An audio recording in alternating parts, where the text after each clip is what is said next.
Alright, here's how you connect to Wi-Fi on a Toshiba Smart TV.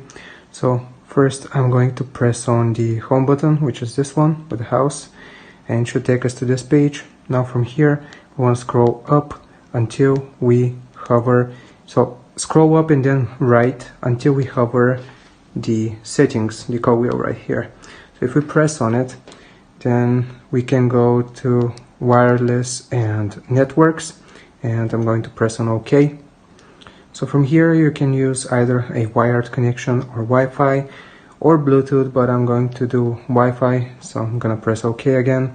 And if you want to connect to a network, you gotta choose the first option right here. It will again ask you whether you have wired or wireless, so I'm going to do Wi-Fi. And it's going to detect all of your or all of the networks that are close to you.